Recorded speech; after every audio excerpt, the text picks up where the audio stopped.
So, Willie, this might be one of the best games in the state of Kentucky tonight, and honestly might be one of the best games this season. You've got state champion versus state champion, Belfry versus Pikeville. So will we see 3 state champs come out of the 15th region game, Camille? I think the team that's won, what, 22, 23, 20-something straight games in a row, I think they have a very good shot. We will continue to follow all recommendations from KRDHD to ensure that all coaches and student athletes remain safe and healthy. So obviously, Steve, coaches across the Commonwealth will be keeping up with this, and so will we. I will have more on this tonight at 11. Yeah, Willie, that's right. I might be at home, but that doesn't mean that we have a jam-packed show for everyone tonight. 4 teams looking for a state title. When that clock did finally hit 0, I mean, everything that you could possibly imagine. Smiles, hugs, tears, laughing, people dropping on their knees. I mean, it really was a sight to see for sure. Earlier this week, we told you a story about a Pulaski County man's battle with cancer and the journey he took to get to a football game. We share his full story tonight.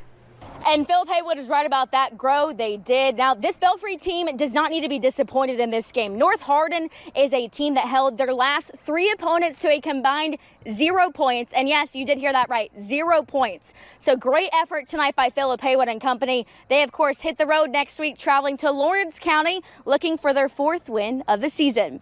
Well, Willie, it's officially football time in Kentucky with Governor Beshear giving the green light for the 2020 football season. And I'm Camille Gear. Well, Willie, the SEC football is finally back, thank goodness. I know we've been waiting months at this point, but just in case you moved off your couch today and missed a play or two, we've got you covered. We did not move off our couches. We've been watching SEC football all day. And then, of course, I'm a U-Pike player. I actually forgot my costume at home, but luckily... Cumberland and Union, don't take any offense. Luckily, we have jerseys, helmets. You need anything with sports, we've got it here at WYMT, so I pulled this out of the closet. Let's roll on with the rest of the high school slate in the last week of the regular season. We head down Hal Rogers to Leslie County. They're hosting the Williamsburg Yellow Jackets. Both teams looking for their 3rd win of the season. Let's get things started. Sydney Bowen fires a deep ball to Gavin Thomas. That one is good for a Williamsburg touchdown from 54 yards out, so Williamsburg goes up 7-0. Leslie goes 3 and out, so Williamsburg gets the ball back. It's Bowen again with a sniper to Jaden Rainwater. Look at that one-handed catch. We head to the next play, though. It's Bowen one more time. Finds Thomas again, their 3rd connection of the night and their 3rd touchdown of the night. Now, I did hear just a few short minutes ago that Kentucky commit and starting quarterback Kaya Sharon will not be playing for the Briar Jumpers tonight. So, of course, that will be a factor in tonight's game as well. So the Pirates pull out the big W tonight, but next week will be an even tougher test as they travel to the Pikeville Panthers, the battle of the state champions. That one should be an absolutely fantastic game, but for now, a great start to Belfry season here in Pond Creek. Like we've said all season long, would this finally be Paintsville's year in a storybook ending of their 100-year anniversary of their football program? Now, throughout that 100 years, they have been to Kroger Field 4 times. Head coach Joe Chirico has made the trip twice, of course last year and of course this year. But throughout his last 8 years at Paintsville, he says he's just lucky to be the guy to finally bring the title back to Johnson County.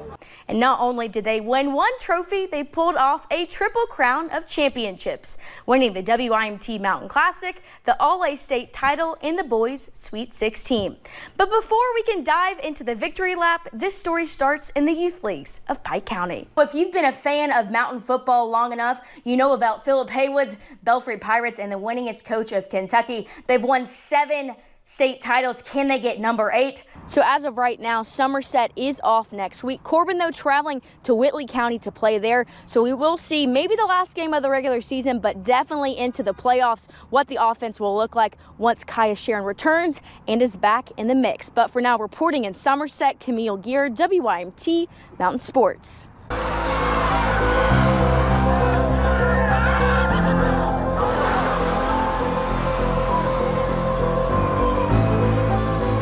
People often say sports is more than a game. For people that really haven't played this game, you don't really know how kids feel about it. It's really hard to describe. It's something that kind of grows on you and becomes a part of you.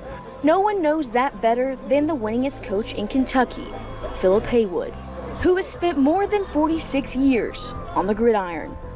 But one of the reasons I did it is because I think that I've got a purpose behind it. And it's not about wins, it's not about losses, but it's the fact that it does make a difference in young people's lives. And it shows later on, it's evident.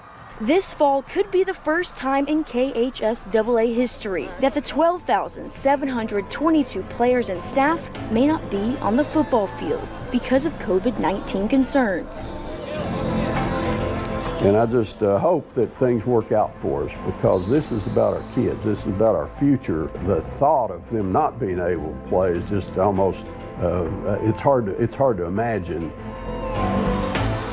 Well, we feel like that it's worth the risk. And I think that if you talk to most of the coaches in the state of Kentucky, I think they would all say that we think it's worth the risk. Besides wins and losses, bigger things are at stake during Thursday's Board of Control's meeting. But I came to school every day because I had something else besides just school. And I really believe that they need to be involved.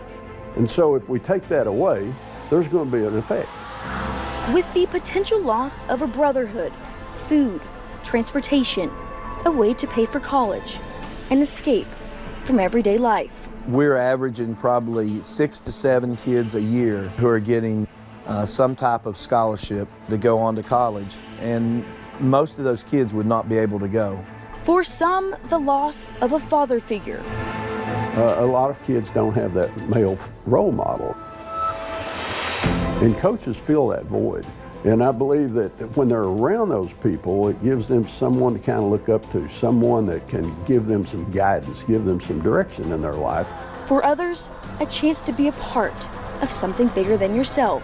Our kids need structure in their life. They need that something that they can go to every day to say, hey, I'm coming to school because, I'm doing my classwork because we've got a football season to play. And for the players and the community alike, the loss of a family. It don't matter what your politics are. It don't matter who your family is. It don't matter what color your skin is. On Friday nights here at Johnson Central, everyone comes together and everyone is a family. Whether football is played this fall or in the spring, the players have made their opinion clear. We want to play. We want to play. We want to play.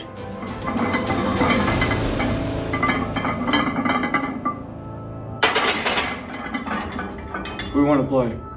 5, 10, 20 years from now, they may forget the scores, the wins, the losses, but the life lessons and the brotherhood will last a lifetime. Camille Gear, WYMT, Mountain Sports.